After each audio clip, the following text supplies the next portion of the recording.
তোমার কোনো বিপদ হবে না। আমি তোমার জাদুর মোড়ক। তাহলে আমার সঙ্গে চলো।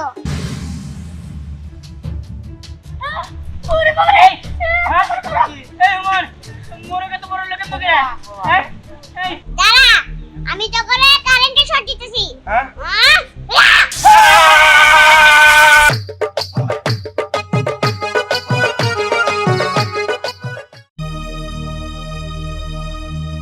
আমি নানা করে দিছি।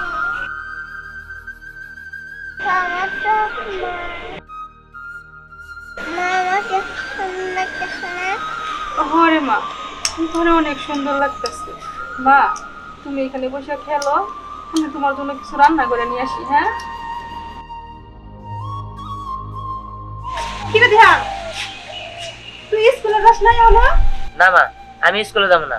স্যার কইছে আমার 6 মাসের বেতন বাকি, বেতন দিতে পারি না। যেদিন বেতন দিতে পারবো ওই দিন স্কুলে যাইতে, তার আগে স্কুলে না যাইতে। আর তাছাড়া বেতন দেই না দেখা আমার স্কুলে যত বন্ধু বান্ধব আছে ওই স্যারের কথা হইলে আমার অপমান করে, কয় তোরা গরিব গরিব এগুলা কয়। আমার এগুলো শুনতে ভালো লাগে না। বাবা, কয়টা দিন কষ্ট করে স্কুলে যা, তোর বাপে বেতন দিয়ে দিবনি। আমাকে তো এত অভাব হইতো না যদি বাজারের দোকানটা পুরা না যাইতো। তুই যা, আমি তোর বাপের লগে কথা কইয়া বেতন দেওয়ার চেষ্টা করবো। না, আমি স্কুলে যাবো না। ওই প্রতিদিন স্যারের কোনো কথা শুনতে পারবো না। গেলাম আমি। বাবা দিহা, পোলাটারে শুনো বাবা, বুঝাইতে পারলাম না।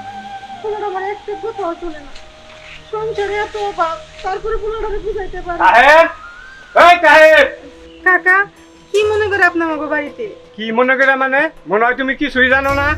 তাহের কোথায় ডাক দেও, তেহা এনে খাওয়ার সময় খাইছো, এখন মনে থাকে না, তাই না?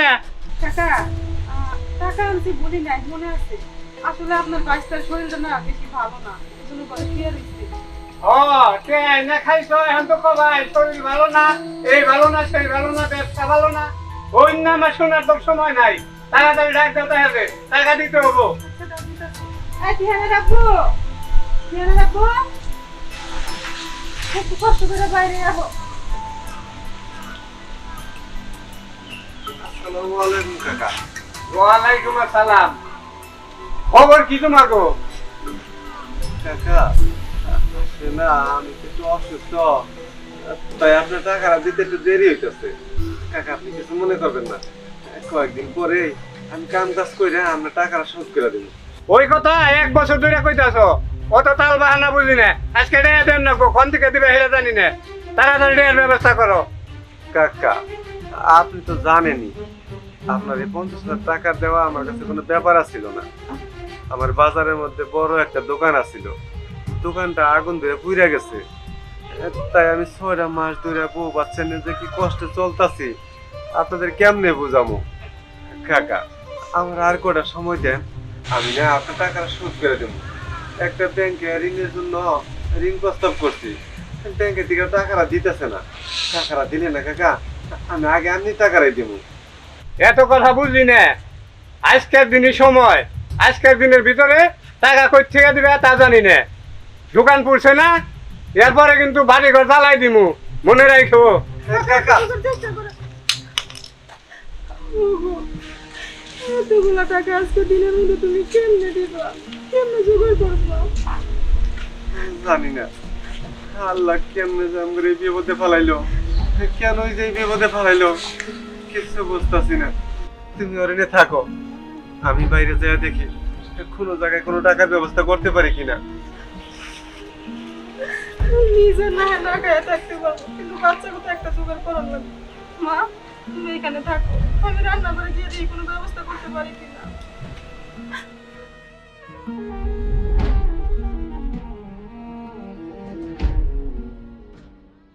দীপ্তি, চলো আমরা খেলে যাই। না, আমি খেলবো না। কেন খেলবে না কেন? আমার মন খারাপ। মন খারাপ? তোমার কি হয়েছে? তোমার মন খারাপ?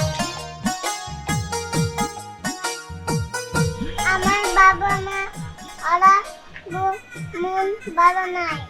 মন ভালো নাই। দীপ্তি কই যাও? আমি জানি না।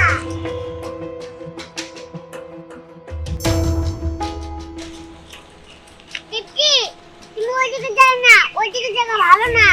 আমি যাবো।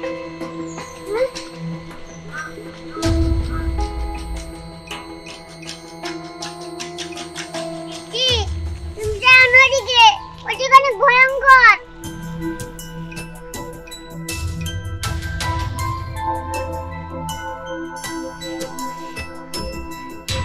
দীপ্তি, তুমি ওইদিকে যাও না, এদিকে ভালো না, এদিকে ভূত আছে।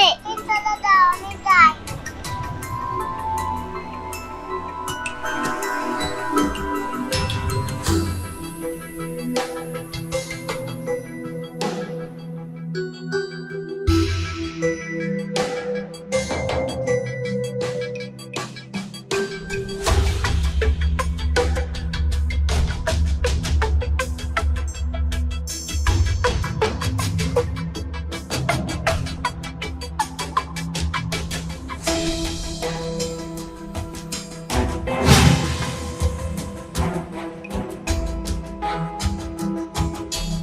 তোমার কি হয়েছে? তুমি কান্না করছো কেন? হ্যাঁ, মুরুখ কথা বলতে পারে? হ্যাঁ, কথা বলতে পারে। আমি কক কক কক কক। তুমি এখানে আসছো কেন? তুমি জানো না এটা ভয়ঙ্কর জায়গা? আমার মন খারাপ। কেন মন খারাপ? তোমার কি হয়েছে? আমার বাবার কষ্ট, আমার মায়ের কষ্ট, দোকান পড়ে গেছে। ও, এই ব্যাপার। আজকে থেকে আমি তোমার সাথে সাথে থাকবো, তোমার কোনো বিপদ হবে না। আমি তোমার জাদুর মোড়ক। তাহলে আমার সঙ্গে চলো। ঠিক আছে, চলো। ঠিক আছে।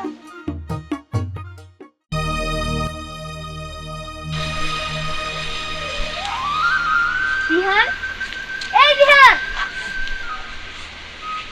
কি রে এখানে চুপচাপ বসে রয়েছ? স্কুলে যাবি না? না, আমি স্কুলে যাবো না। কেন, কি হয়েছে? আরে স্কুল গেলে তার খালি বেতন নিয়ে নানান কথা হয়, আর তাছাড়া আমার বন্ধু বান্ধবের নানান কথা হয়। তাই আমার আর স্কুলে যেতে ভালো লাগে না। আমার আব্বা তো দোকান পুড়ে গেছে, তুই তো জানোসই। আব্বা বেতন দিতে পারে না 6 মাসে, যার কারণে আমার নানান কথা কইতাছে আমরা নাকি গরিব, এন তেন। এইসব আর শুনতে ভালো লাগে না। কিন্তু তোর তো স্কুলে যাওয়া উচিত। তুই যদি এরকম ভাবে স্কুলে না যাস, তোর তো লেখাপড়ার ক্ষতি হবো। আর স্কুলে না গেলেও ফাইনাল পরীক্ষা দাও অন্তত দিস। না রে, পরীক্ষাও দিব না। ভাবতাছি একটা কামে ঢুকে পড়বো। আব্বার তো শরীর ভালো না, তাছাড়া দোকান পড়ে গেছে তো আব্বার মাথায় রয়েছে নানান টেনশন। তাই ভাবছি আমি কাম কইরা কোনো কিছু একটা করবো, পড়াশোনা করে আর কি হবো। গরিব মানুষের আবার পড়াশোনা। লেখাপড়া করে কি করবি? হ্যাঁ, একটা কাজ কেমন তো করতে দেবো। ঠিক আছে, হ্যাঁ, তুই কার সাথে কথা বলিস? হ্যাঁ, তোর মতো গরিব ছোট লোকের সাথে তুই কথা বলতেছ? তোর কাছ থেকে এটা আশা করি নাই। কি রে, আমি একটা জিনিস বুঝলাম না। ও স্কুলে গেলে ওর সাথে তোরা খারাপ ব্যবহার করস, আবার এখানেও খারাপ ব্যবহার করতেছস। দেখ, একটা মানুষের মনে এরকম ভাবে কষ্ট দেওয়া কিন্তু উচিত না। ওর মনটা ভাঙা যাইতেছে না। আর ওরা তোরা সবসময় গরিব বলস কিসের জন্য? ও কি গরিব নাকি? ওর বাবার দোকানটা সমস্যা হয়েছে, এর জন্য তো বেতন দিতে পারতেছে না। তাই কি ও গরিব? ওই থাম, গরিব রে গরিব বলুম না, কি বলুম, বড় লোক। হ্যাঁ, সামান্য স্কুলে বেতন দিতে পারে না আর ও বলে বড় লোক। ওই বেটা, ওই এই যে তুই যে আমাকে সাথে চলতে আস, বুঝছস? হ্যাঁ, তোর সাথে কি আমাকে যায়? তুই কর যায় যায় না, তাহলে এরপর থেকে আমাকে সাথে চলতে হবে না। যা এখান থেকে যা। ওই বেটা, ওই তুই এক কাজ কর, ধান কাটা কামলা দেখা যা। এই ধান কাটার কামনা দিব না, কি করবো? এটা কি তোর কাছ থেকে শিখর লাগবো? এই হন, এই দেখছস ও আঙ্গ মুখে মুখে কথা কয়। ওই ওরে মার।